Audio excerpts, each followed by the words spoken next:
മുൻഷി രഞ്ജിത്തിൻ്റെ അടുത്ത് അനുമോൾ ഇന്ന് കുറേ കാര്യങ്ങൾ മനസ്സ് തുറന്ന് സംസാരിക്കുന്നുണ്ടായിരുന്നു കേട്ടോ. ആ പുള്ളിനെ അത്യാവശ്യം നല്ല രീതിയിൽ മനസ്സിലാക്കിയിട്ടാണ് അനു സംസാരിച്ചത്. അനുമോളുടെ സംസാരം കേട്ടിട്ട് പുള്ളി കരഞ്ഞു. ആദ്യം ഇങ്ങനെ ചൊറിയുന്നത് കൂട്ടാ തന്നെ സംസാരിച്ച് തുടങ്ങിയത്.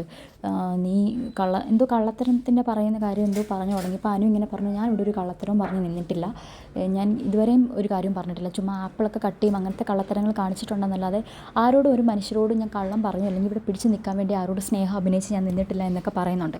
അപ്പം മുൻഷി രഞ്ജിത്ത് ചോദിക്കുകയാണ്, അപ്പം നിനക്ക് ഇവിടുന്ന് പോകാൻ നേരം ഒരു ലോഡ് കാണുമല്ലോ എഴുതാൻ വേണ്ടി ബിഗ് ബോസ് അനുഭവങ്ങളെക്കുറിച്ച്. അപ്പോൾ അവൾ പറയുകയാണ്, ഒരുപാട് അനുഭവങ്ങളുണ്ട്, ഒരുപാട് കാര്യങ്ങൾ ഞാൻ പഠിച്ചു, എല്ലാവരും ഇവിടെ വരണം എന്നേ ഞാൻ പറയത്തുള്ളൂ, ഇവിടെ വന്ന് അത് എക്സ്പീരിയൻസ് ചെയ്യേണ്ട കാര്യം തന്നെയാണ്. കാരണം ഇവിടെ വന്നിട്ട് ഒറ്റയ്ക്ക് ജീവിക്കാൻ അല്ലെങ്കിൽ ആരും ഇല്ലെങ്കിലും ഒറ്റയ്ക്ക് നിൽക്കാൻ വേണ്ടിയിട്ട് എനിക്കറിയാം. ഇപ്പം ആ 25 പേര് തന്നെ ഇവിടെ ഉള്ള ആൾക്കാർ കൂട്ടം കൂടി ആക്രമിച്ചാലും ഒരു കാര്യവും ഒരു പ്രശ്നവും ഇല്ലാതെ ഞാൻ സ്ട്രോങ് ആയിട്ട് ഞാൻ ഇവിടെ നിൽക്കും. അതിനുള്ള ധൈര്യം എനിക്കിപ്പോൾ ഉണ്ട്. ആത്മഹത്യയെക്കുറിച്ച് വരെ പണ്ട് ഞാൻ ചിന്തിച്ചിട്ടുണ്ട് ഒരുപാട് പ്രശ്നങ്ങളൊക്കെ വന്ന സമയത്ത്. പക്ഷേ എനിക്കിപ്പോൾ അങ്ങനത്തെ ചിന്തയൊന്നുമില്ല. ഞാൻ ഭയങ്കര ജീവിതത്തിൽ ഞാൻ ഒരിക്കലും തോറ്റു പോകാത്തവളാണ്. ഇനി എവിടെ കൊണ്ടിട്ടാലും ഞാൻ ജയിക്കും എന്നൊക്കെ പറയുന്നുണ്ട്.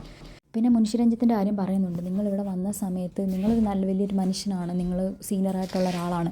ഇവിടെ വന്ന സമയത്ത് നിങ്ങൾക്ക് ഒന്നും ചെയ്യാണ്ട് അല്ലെങ്കിൽ ഒന്നിനോടും മീൻസ് ആ ഒരു എഫേർട്ട് നിങ്ങൾ കൊടുക്കാൻ പറ്റാതെ അല്ലെങ്കിൽ നിങ്ങൾക്ക് ആ ബിഗ് ബോസിൽ നിങ്ങൾക്ക് വേണ്ടത്ര ടൈം നിൽക്കാൻ പറ്റാതെ ഇറങ്ങിപ്പോയ ഒരാളാണ്. നിങ്ങൾക്ക് ഒരുപാട് സ്വപ്നങ്ങളുമായിട്ട് വന്ന ആളാണ്. പക്ഷേ നിങ്ങൾക്കത് ചെയ്യാൻ പറ്റാതെ നിങ്ങളിവിടെ നിന്ന് ഇറങ്ങിപ്പോയപ്പോൾ നിങ്ങൾ ഒരുപാട് വിഷമിച്ചു. പക്ഷേ തിരിച്ച് വന്നപ്പം ആ ഒരു സ്പേസ് നിങ്ങൾക്ക് ഇവിടെ ഉണ്ടാക്കിയെടുക്കാൻ വേണ്ടിയിട്ട് നിങ്ങൾ ഒരുപാട് ട്രൈ ചെയ്തു. എന്നെ ചൊറിഞ്ഞതുൾപ്പെടെ എനിക്കറിയാം നിങ്ങൾ അതിനുവേണ്ടി ട്രൈ ചെയ്തതാണ്. അതായത് നിങ്ങൾക്ക് ആ ഒരു സ്പേസ് കിട്ടണം ഇവിടെ. ആ ഒരു സ്പേസ് നിങ്ങൾക്ക് ഉണ്ടാക്കിയെടുക്കാൻ വേണ്ടി നിങ്ങൾ മനഃപൂർവ്വം കാണിച്ചതുപോലെയാണ് എനിക്ക് തോന്നിയത്. അതായത് ഒരിക്കലും ഒരു ബിഗ് ബോസ് എന്ന ടാസ്ക് ഒന്നുമല്ല നിങ്ങൾ ചെയ്തത്. അപ്പോൾ ആദ്യമൊക്കെ എനിക്ക് വിഷമം വന്നായിരുന്നു നിങ്ങളുടെ അടുത്ത് ഓരോ കാര്യങ്ങളൊക്കെ സംസാരിക്കുന്ന സമയത്ത്. നിങ്ങളൊരു ഇച്ചിരി ഏജ്ഡ് ആയിട്ടുള്ള ആളല്ലേ, എനിക്ക് അങ്ങനത്തെ ആൾക്കാരോട് സംസാരിക്കാൻ ദേഷ്യപ്പെടാനൊക്കെ ഭയങ്കര ബുദ്ധിമുട്ടാണ്. അത് സംസാരിച്ചപ്പം പിന്നീട് ആലോചിച്ചപ്പോൾ എനിക്ക് തന്നെ കുറ്റബോധം തോന്നി, ഞാൻ അങ്ങനെയൊന്നും പറയാൻ പാടില്ലായിരുന്നു എന്ന്. അതിനുശേഷം ഞാനത് ആലോചിച്ചു.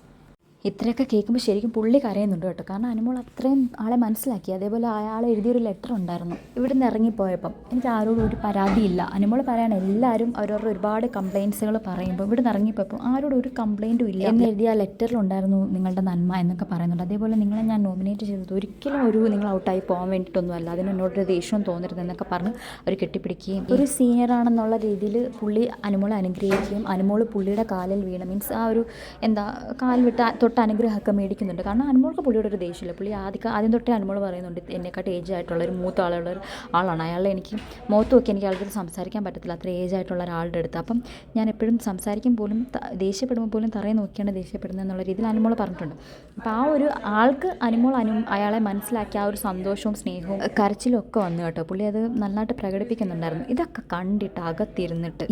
കണ്ടിട്ട് കുരു പൊട്ടി 3-4 ആൾക്കാരകത്തിരിപ്പുണ്ട് കേട്ടോ. അതിലേക്കാണെങ്കിൽ സഹിക്കാൻ പറ്റുന്നില്ല. അനുമോൾ ഇങ്ങനെ കാലെ തൊട്ട് തൊഴുതതൊക്കെ എന്തോ അവളുടെ അഭിനയമാണ്, അവളുടെ ഡ്രാമയാണ്. ഇങ്ങനെയൊക്കെ അഭിനയിച്ച് നിൽക്കാൻ പറ്റുമോ? ഇതൊക്കെ നേരത്തെ അറിഞ്ഞിട്ട് ഞാനും ഇതുപോലെ സെറ്റ് സാരിയൊക്കെ കൊടുത്തിട്ട് ഇങ്ങനെയൊക്കെ ചെയ്യാമായിരുന്നല്ലോ. ബിൻസിക്കാണെങ്കിൽ ഇങ്ങനെ നോക്കി നിൽക്കുക, ബിൻസിയുടെ ചങ്ക് പൊട്ടുക. കാരണം അവൾ എന്തൊക്കെ ഇവിടെ പരിപാടി ഒപ്പിച്ച് അനുമോളെ തകർക്കാൻ വേണ്ടി. എന്നിട്ടും ചില ആൾക്കാർ അനുമോളെ ഇപ്പോഴും സപ്പോർട്ട് ചെയ്യുന്നുണ്ടെന്നൊക്കെ കണ്ടപ്പോഴത്തേക്ക് ബിൻസിക്ക് സഹിക്കാൻ പറ്റുന്നില്ല. ആദിലയും ബിൻസിയും ബിന്നിയും കൂടെ കുറേ പറയുന്നുണ്ട് അനുമോളുടെ കാര്യം. അതൊക്കെയാണ് അവരെന്നെ കുശുമ്പ് കാണിക്കുന്നതാണ് ശരിക്കും കാണേണ്ടത്. അതൊരു സീനായിരുന്നു.